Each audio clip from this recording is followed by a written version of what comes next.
It has been a privilege to serve you.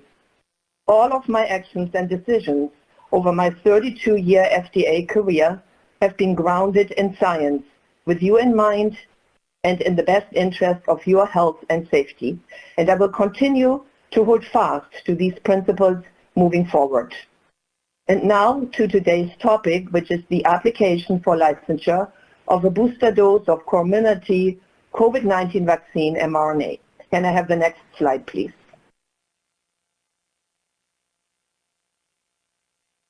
On August 23rd of this year, the FDA approved Comirnaty for active immunization to prevent coronavirus disease 2019 caused by severe acute respiratory syndrome coronavirus 2 in individuals 16 years of age and older when administered as a 2-dose series 3 weeks apart.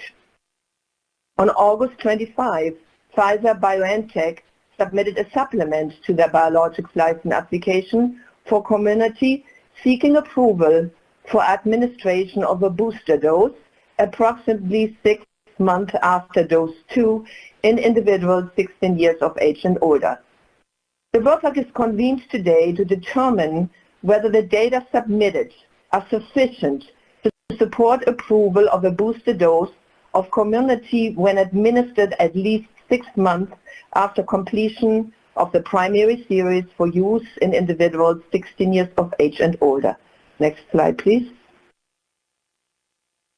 The emergence of the highly transmissible Delta variant of SARS-CoV-2 has led to considerations of the potential need for booster doses for fully vaccinated individuals. Data from post-authorization effectiveness studies conducted suggest that the currently U.S. authorized or licensed vaccines remain effective in protecting against severe disease. However, some data suggest that effectiveness may be waning. Concerns have also been raised that declining neutralizing antibody titers or reduced effectiveness against symptomatic disease may herald significant declines in effectiveness against severe disease. And you will be hearing an overview of some of these data in the next session. Next slide, please. For a licensed COVID-19 vaccine, a change in dosing regimen to include a booster dose will require the approval of a supplemental BLA. And the supplement must include data that demonstrate that the additional dose is safe and effective. There is an expectation that demonstration of effectiveness of the additional dose is based on adequate and well-controlled clinical trials. However, findings of effectiveness of the additional dose, while necessary, is not sufficient for an FDA approval. A determination that the additional dose is safe for the intended use is also required. Next slide, please. The evaluation whether the additional dose is safe involves weighing whether its benefits outweigh its risk.